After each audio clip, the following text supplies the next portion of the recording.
tem por título essa lição: Quando as heresias ameaçam a unidade da igreja. Quando as heresias ameaçam a unidade da igreja, né? E a gente vai observar aqui na introdução, o comentarista colocou assim, ele colocou: heresias são crenças e práticas contrárias ao pensamento bíblico, pois elas distorcem os pontos principais da doutrina cristã, confrontam o cristianismo histórico, né? E criam um problema para as igrejas e as famílias, obviamente.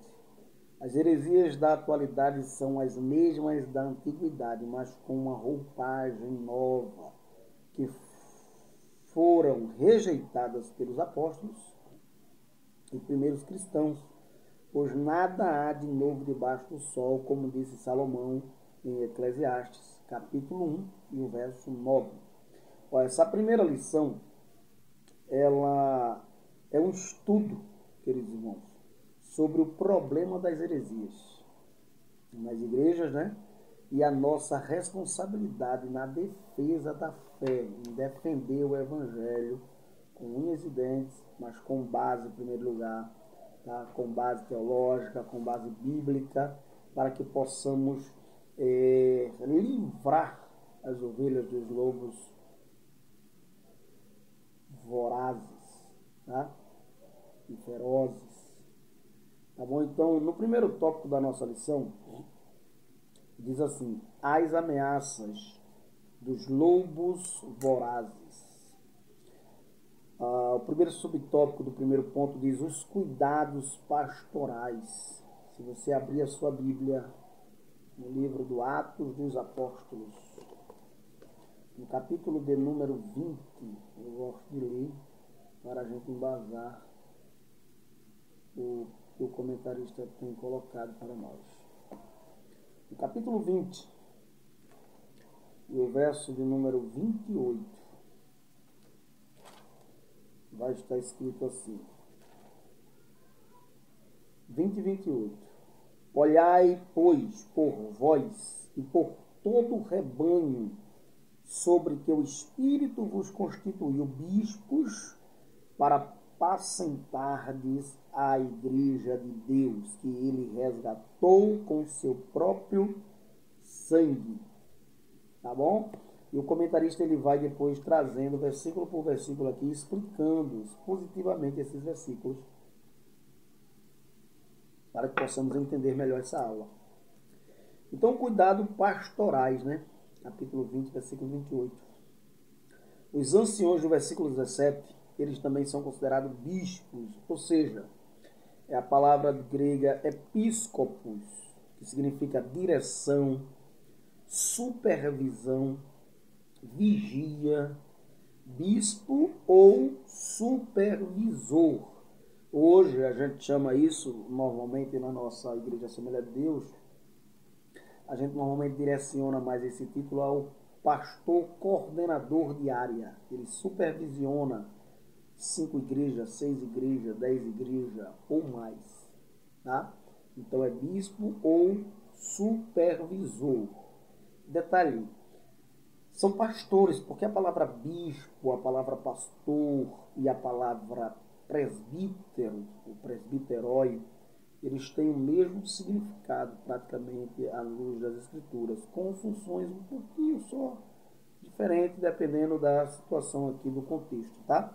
Por exemplo, são pastores. O termo pastor no grego aparece como poimê, e seus derivativos são poimen, tá?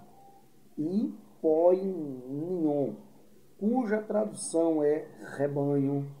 Um outro termo também é encontrado no grego é poimano, traduzido por pastorear, cuidar.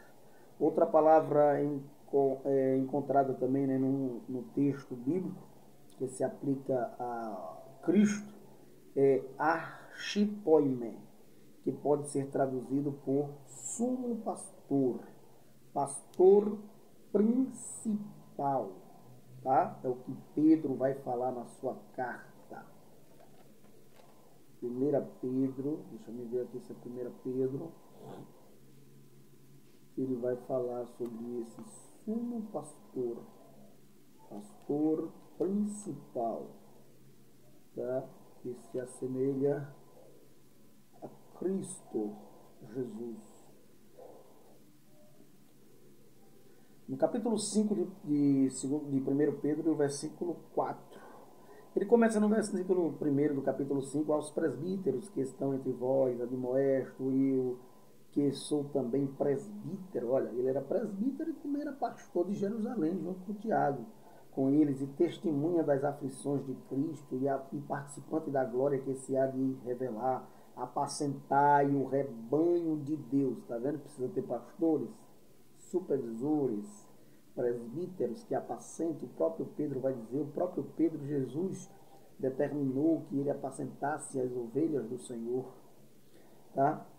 Ele vai dizer, apacentai o rebanho de Deus que está entre vós, tendo cuidado dele, não por força, mas voluntariamente, nem por torpe ganância, tá? Mas de ânimo pronto, ou seja, não pensando apenas na lã da ovelha, tá? Por torpe ganância, mas de ânimo pronto, nem como tendo domínio sobre a herança de Deus, mas servindo de exemplo ao rebanho. E quando aparecer o sumo pastor, alcançareis a incorruptível coroa de glória. Tá?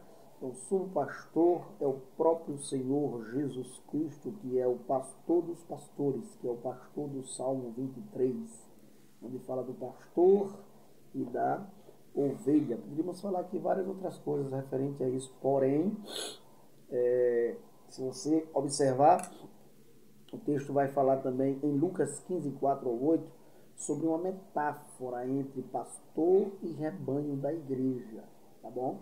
É bem interessante esse texto de Lucas, porque ele vai falar da parábola da ovelha perdida, tá? No capítulo 4, 15, e o verso 4 ao 8 diz assim: que homem dentre vós, tendo 100 ovelhas e perdendo uma delas, não deixa no deserto as 99, irão vai após a perdida até que venha achá-la. E achando-a, a põe sobre seus ombros, cheio de júbilo, de alegria, de canção, saltitando.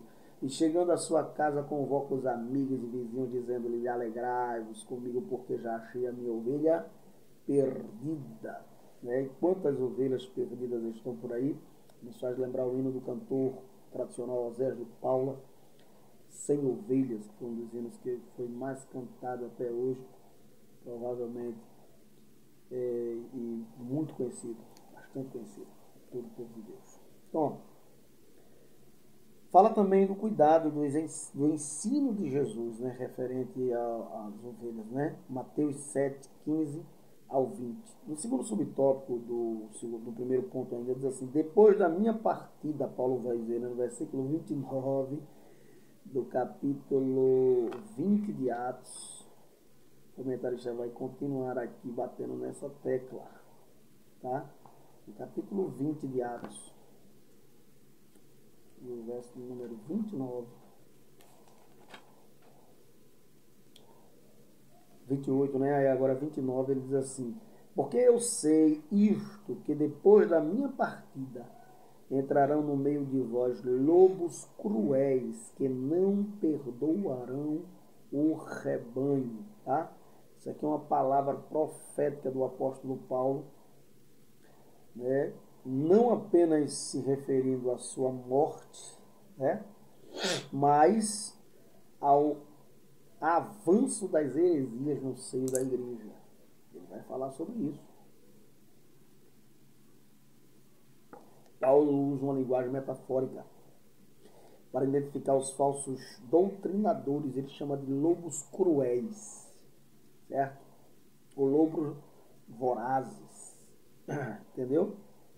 Lobos cruéis, lobos vorazes. O apóstolo Pedro, ele também nos faz um alerta acerca das falsas profecias. Se você abrir a sua Bíblia, no livro da carta de 1 Pedro. 1 Pedro, no capítulo 2, tá? O 1 Pedro. E o versículo de número 1. Veja o que é que vai dizer. 1 Pedro 2, o 1. Ele vai deixar bem claro aqui para a gente. Ele diz assim: deixando, pois, toda malícia, tá? 2 Pedro, melhor dizendo, tá? Capítulo 2, e o verso 1. E também houve entre o povo falsos profetas, como entre vós haverá também falsos doutores, que introduzirão que introduzirão encobertamente heresias de perdição e negarão o Senhor, que os resgatou, trazendo sobre si mesmo repentina perdição. E muitos seguirão as suas dissoluções, pelos quais será blasfemado o caminho da verdade. Por avareza farão negócio, de vós negócio, com palavras fingidas, sobre as quais já de largo tempo não será tardia a sentença e a sua perdição não dormita. Queridos, eu preciso ter muito cuidado. E a gente tem visto hoje isso na prática. Quantas heresias têm se levantado no meio de várias igrejas, né? Entre pessoas que nós conhecemos até, e muitas vezes a gente chega até a se escandalizar, de certa forma. Então, ó, na verdade, algumas heresias já estavam presentes no período apostólico. Se a gente for observar em Gálatas, capítulo 1, versículo 7. Se a gente for observar em Colossenses, capítulo 2, versículo 8. Se a gente for observar em Judas, versículo 4, né? Não tem capítulo, não 4. Então é preciso termos bastante cuidado e disciplina a respeito disso. No terceiro subtópico do primeiro ponto, ele nos diz assim: a origem dos falsos mestres. E aí a gente volta para Atos novamente, no capítulo 20, e o verso de número 30, ele vai falar: e que dentre vós mesmos se levantarão homens que falarão coisas perversas para atraírem os discípulos após si. Veja só, o primeiro está fora da igreja, né? São lobos vorazes, e o segundo está dentro da igreja. O primeiro é os lobos vorazes, que está fora, né? Eles surgem de dentro da própria igreja, né?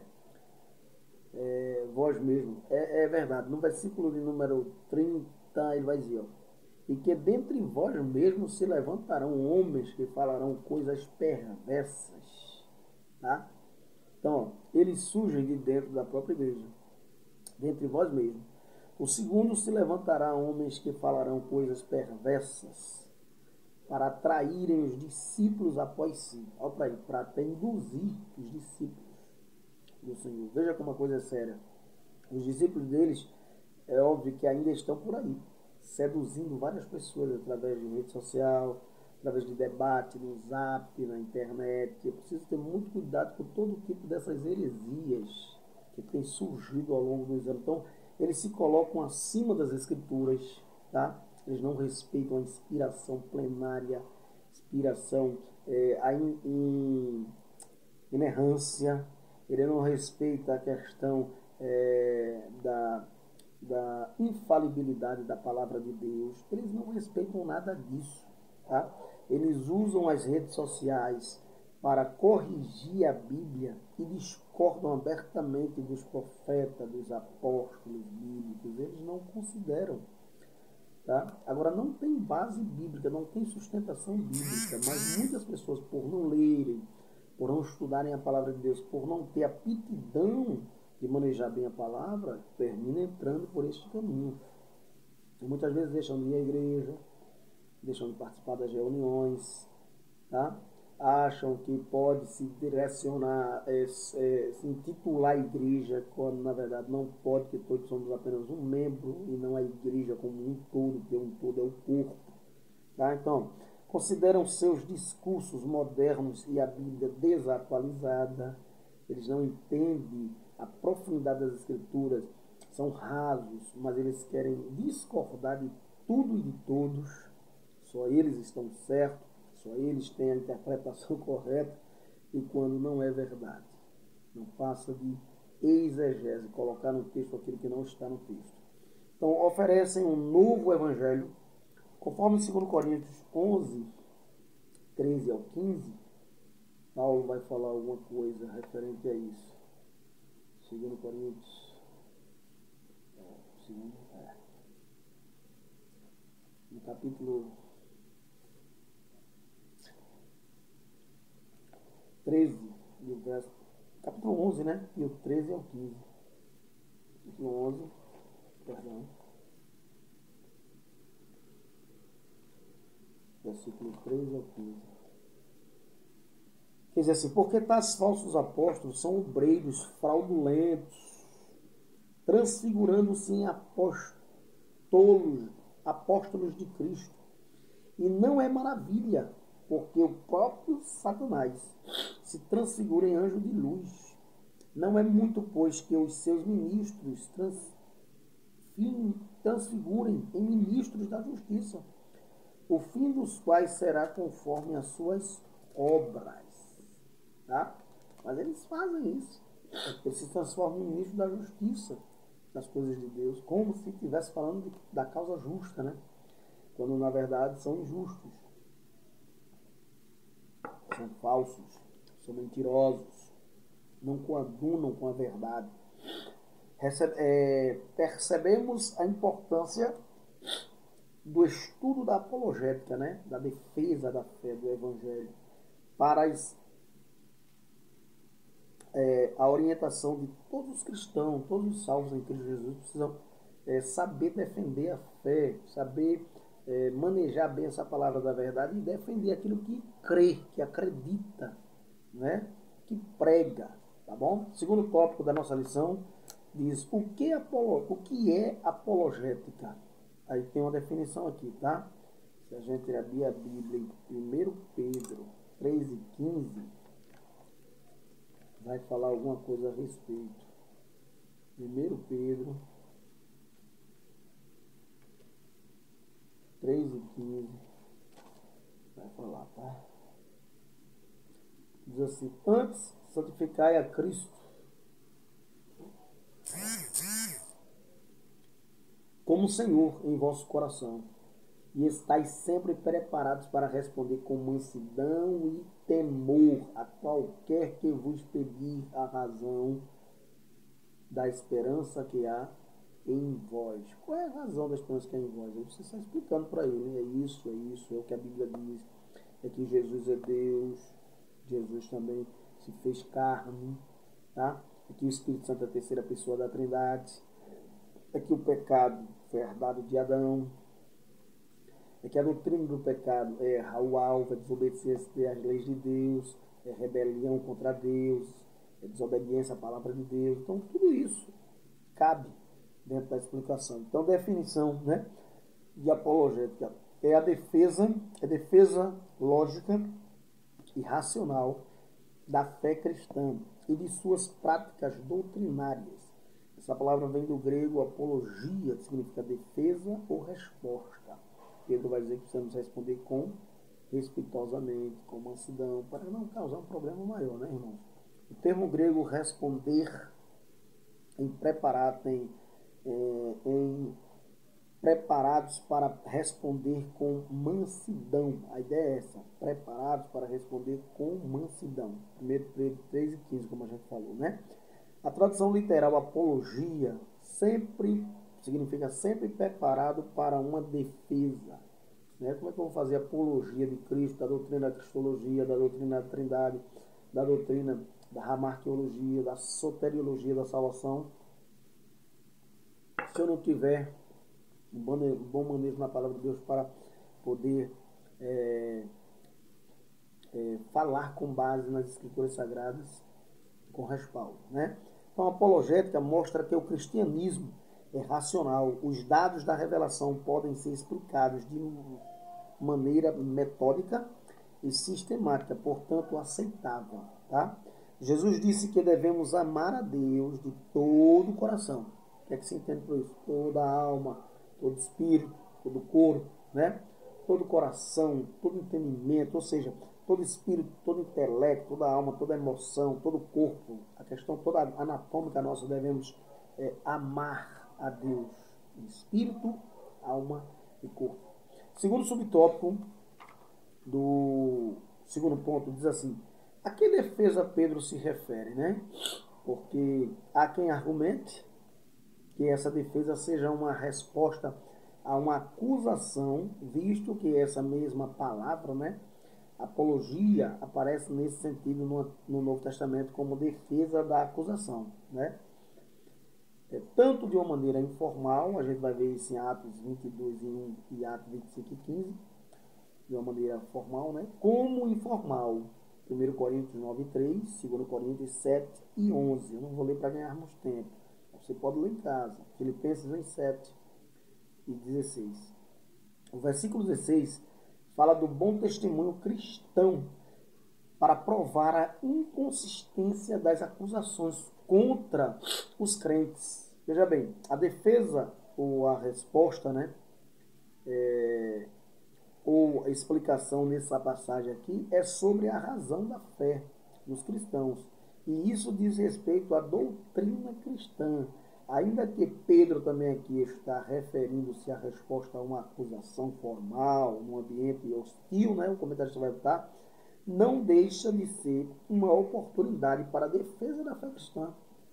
Ele está defendendo, ele está fazendo uma apologia, né? É em defesa da fé cristã, é uma questão apologética aí. Como ocorreu com o apóstolo Paulo diante de Festo, aí em Atos 26, 24 ao 25, tá? E de Agripa, na mesma audiência, em Atos 26, 27 ao 29, tá certo? Então, ó, por que devemos, terceiro subtópico do segundo ponto, por que devemos combater as heresias? Veja bem, para a defesa própria, em primeiro lugar, também para ser informado daquilo que vários grupos ensinam e saber a forma de refutá-los biblicamente. Quantos grupos tem por aí, né? Testemunhos de Jeová e outros grupos que vêm e traz um evangelho diferente daquele que Cristo apresentou para nós. Tem até debates hoje em rádio, YouTube, televisão, e fica até mais claro a posição de cada um deles para quem ainda não conhece. É importante conhecer a sua posição doutrinária, bíblica e a posição deles para refutá-los, né? Como é que eu vou refutar o catolicismo? Como eu vou refutar o jeovismo? Como é que eu vou refutar o espiritismo se eu não conhecer sobre o que eles tentam, né, ou eles passam, as informações que eles passam, que eles ensinam? Então, principalmente aqueles que rejeitam pontos fundamentais da fé cristã e muitas vezes de forma inconsciente, tá? Inconsciente. O que acontece? Um debate sobre crenças precisa ser respeitoso, com argumentos e fundamentação bíblica, conforme Tito 1 e 9, no domínio do Espírito, conforme João 16 e 13. Porque senão, meu filho, gera uma confusão desconfortante. Agora há pouco eu vim no ônibus e uma pessoa me abordou e começamos a falar um pouco das escrituras. E quando eu toquei no assunto para ele de que Jesus era Deus, ele tentou me refutar e disse: não, Jesus não é Deus. Como é que você pode provar? E ele mostrou alguns textos da Bíblia que não estavam contextualizados. E eu expliquei para ele que Jesus é tanto Criador, tá? Como nasceu como homem, mas já era Deus. Antes de tudo, antes que Abraão existisse, ele já era. Tá? Ele estava no princípio, quando Deus criou todas as coisas, o Cordeiro que foi morto desde a fundação do mundo. Então são vários textos que a Bíblia vai mostrar. Ele é a imagem expressa de Deus, né? Conforme em Hebreus 1:3. E vários outros textos. No princípio era o verbo, era Deus, estava com Deus, se fez carne, ele, o nome dele maravilhoso, conselheiro, Isaías 9:6. Deus forte. Como é que alguém pode ser pai de eternidade e nascer? Ele nasceu com um homem, mas ele já era Deus, sempre existiu. Então, vem esse estudo nesse chamado da cristologia. Precisamos aprender bastante sobre isso. Como é que pode o homem ser Deus e um Deus ser homem? O Emmanuel, Deus entre os homens. Tá? Como é que pode? Só Deus pode fazer isso. Mas ninguém. Então vamos lá. Cadê aqui? Estamos no terceiro, no segundo, né? Ainda, né?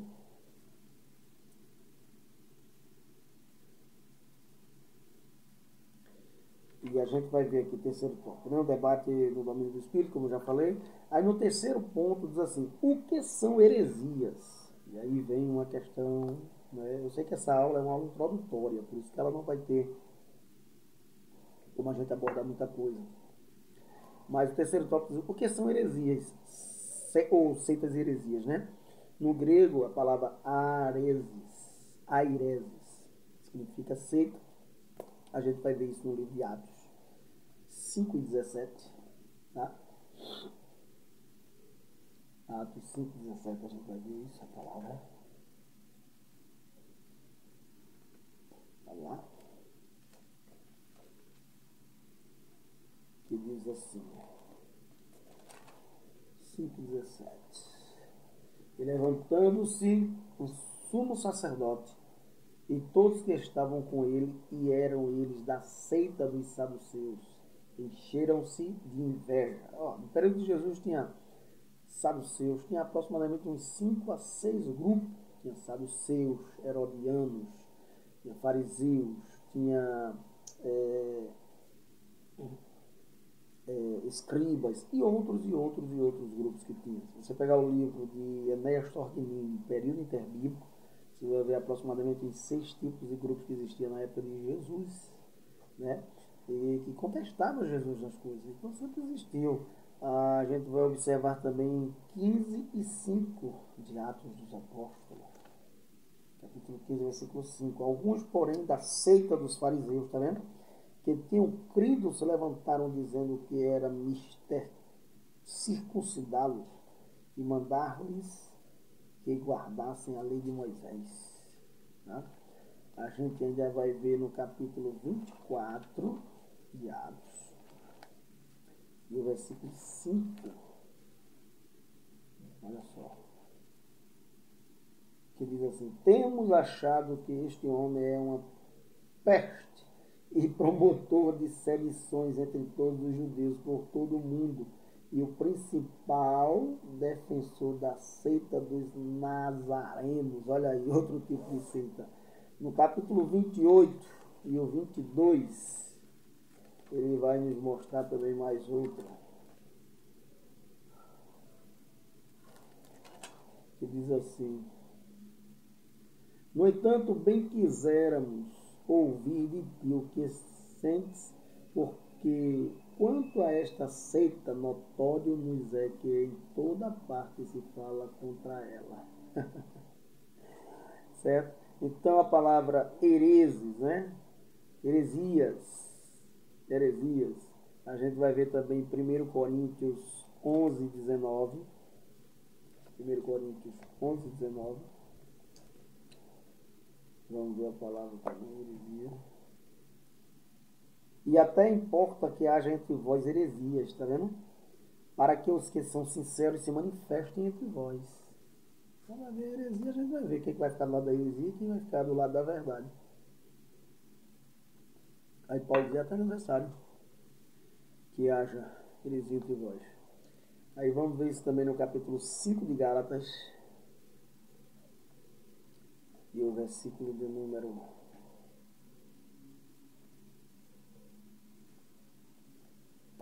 5:20.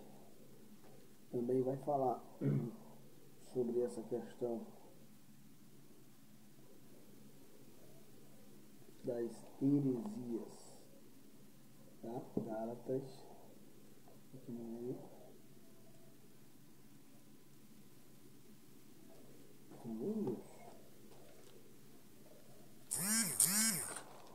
É, 5:20, ele vai dizer assim: idolatria, feitiçaria, é isso mesmo? 5:20, 5:20, emulações, iras, pelejas, dissensões e heresias, tá bom? Segundo Pedro 2:1 vai falar também de falsos profetas, né, da heresia. Então, o cristianismo, ele também foi chamado de seita. Mas por não cristãos, pessoas que não conheciam as verdades do Evangelho de Cristo e que se opunham a ele, né? Isso a gente vai ver em Atos 24:5, e 14, 28, 22, onde a gente já leu. Então a palavra seita é usada para designar as religiões heterodoxas. É um termo já desgastado, trazendo em si muitas vezes um tom pejorativo, né? Por isso devemos saber quando aplicá-la, essa palavra, a quem e por quê. Certo? Então, aireses, no Novo Testamento, esse vocábulo aparece com o sentido de partido. É um partido, não? A minha situação é essa aqui, eu acredito nisso aqui, certo? Espírito, cadê? Espírito sectário, tá bom? E nem sempre representa uma ruptura com o sistema convencional de determinada comunidade. Tem vezes que alguém acredita, está ali, mas continua ali no mesmo segmento, só que crendo diferente em algumas questões. Então, os saduceus e os fariseus eram seitas que formavam facções dentro do próprio judaísmo, conforme Atos 5:19, 26 e 5. Então, ó, Paulo adverte para que não haja no seio da igreja, no meio da igreja, essas divisões. É horrível. A hereses, né? E que significa, e que tem a ver com essas dissensões todas, e condena as inovações doutrinárias que causam divisões ou dissensões, né? Conforme 1 Coríntios 11:19, Gálatas 5:20. Então, heresias, terceiro subtópico, heresias de perdição. Vamos 2 Pedro 2:1, isso são heresias de perdição. A gente vai ver que nessa passagem aqui de 2 Pedro, capítulo 2, versículo 1, que a gente até já leu, tá? Ele vai falar sobre os falsos mestres. Nessa passagem que a hereses, né, apresenta a palavra heresias, né, o sentido de erro doutrinário como a heresia, né, propriamente dita no campo teológico que nós conhecemos hoje. As heresias distorcem os pontos principais estabelecidos na palavra de Deus, doutrina cristã, no que diz respeito à doutrina de Deus, teontologia, a doutrina de Cristo, cristologia, a doutrina da Trindade, pneumatologia, do Espírito Santo, né? A doutrina da Trindade, a doutrina do Espírito Santo, a doutrina do homem, antropologia, a doutrina do pecado, hamartiologia, a doutrina da santificação, soteriologia, a doutrina da igreja, eclesiologia, a doutrina dos anjos, angelologia, a doutrina da Bíblia, né, da Escritura, bibliologia. Então, tudo isso é importante a gente saber para podermos aplicar no nosso dia a dia, queridos. O mais grave é quando diz respeito à divindade e interfere, tá, na salvação, certo? Mais grave. Pois não existe salvação sem Jesus. João 14,6 diz: ele é o caminho, a verdade e a vida. Ninguém vem ao Pai a não ser por Cristo. Tá? Então é preciso ter muito cuidado, e hoje o número de heresias tem sido absurdas, amados. Absurdas, queridos. São heresias de todo tipo, de toda espécie, que vêm para querer mudar, certo? O curso da igreja do Evangelho de Cristo. Então eu vou ler aqui apenas o textual, cadê? Não, a conclusão, melhor dizendo. Tá? Mas como eu não li a palavra-chave é heresia, né? Eu vou ler aqui a conclusão dessa lição para a gente encerrar. Eu quero agradecer os irmãos que nos seguem nas redes sociais, que nos acompanham. Coloque seu comentário, sua crítica construtiva. Tudo isso é importante para nós, tá bom? Eu louvo a Deus pela vida de cada um dos irmãos em Cristo Jesus. E esse trimestre será abençoador. Estamos apenas começando. Essa lição ela é introdutória. A segunda vai ser sobre somos cristãos, a nossa identidade, né? Cristã, somos cristãos. A terceira vai ser a encarnação do verbo. Olha, cristologia entra aí. A quarta vai ser Deus é triuno. Aí vai falar do Deus triuno, da Trindade. Vai falar sobre Jesus é Deus, tá? Vai falar sobre o Filho é igual com o Pai. Vai falar a natureza humana e divina de Jesus. Vai falar sobre, que aqui é cristologia, né? Jesus viveu a experiência humana. Vai falar do Deus homem, do Emmanuel. Vai falar quem é o Espírito Santo, a doutrina do Espírito Santo. O pecado corrompeu a natureza humana. Vai falar desse pecado que corrompeu a natureza humana, conforme Romanos lá, por homem entrou o pecado e por homem veio a salvação a todos. Vai falar da salvação, não é obra humana, tá? É divina. Vai falar que a igreja tem uma natureza organizacional e perseverando na fé em Cristo Jesus. Mas aqui, na conclusão, deixa eu ler a conclusão para a gente encerrar. Eu quero agradecer a todos que já se inscreveram no nosso canal. Se inscreve no nosso canal pb. Samuel Nascimento, tá? pb. Samuel Nascimento de Melo. Ou Palavra da Vida, que é o nosso canal aí, para você se inscrever, dê o seu link e faça o seu comentário construtivo. Eu vou estar lendo aqui a conclusão para orar por você e sua família e encerrarmos. Diz assim a conclusão. Opa, eu vou tudo de novo aqui, peraí.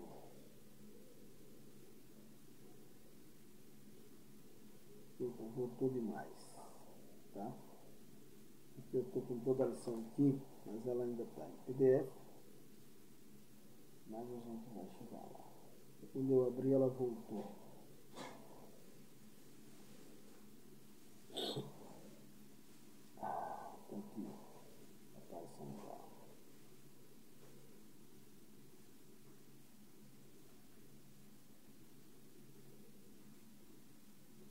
Aqui.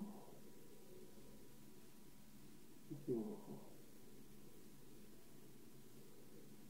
Pronto. Vamos lá. Pronto, ela abriu já aqui, tá? Então, queridos, esse trimestre vai ser abençoador, porque ele vai falar de várias doutrinas da Bíblia. É importante que você tenha livros de teologia sistemática, tá? É importante que você tenha alguns comentários bíblicos, porque quando o comentarista citar o versículo, você vai nos comentários bíblicos e aí vai trazer uma explicação melhor daquele versículo.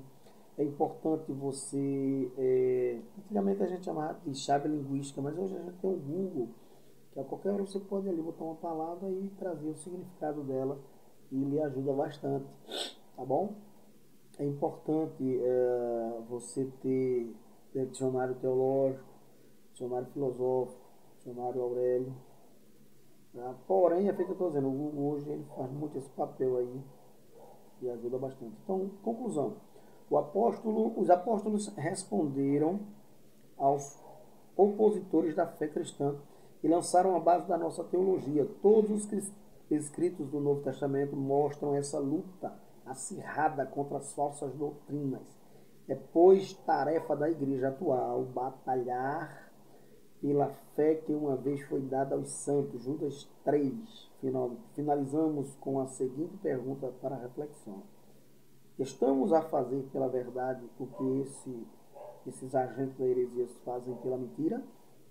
A pergunta muito boa, o comentarista aqui, Ezequiel Soares, bota para nós. Então, que Deus nos abençoe, Deus nos ajude, nos dê uma boa aula amanhã, em nome de Jesus. Não dê aula sozinho, faça pergunta ao seu aluno para que ele possa partilhar da aula com você. Essa aula fica bem mais interessante e bem mais profunda, tá?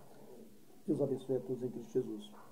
E lembre-se, só entre alguns recintos, se Cristo entrar com você, e só converse algo se ele puder participar. O importante é que eu diminua e que ele cresça. Pai, te louvamos pela vida de cada um dos teus filhos que tem assistido essa aula. Abre a mente, traga a iluminação da tua palavra. Em o nome de Jesus. Amém. E a graça do nosso Senhor e Salvador Jesus Cristo, o amor de Deus e a comunhão do Espírito Santo seja com todos agora e sempre. Deus abençoe a todos e até a próxima aula.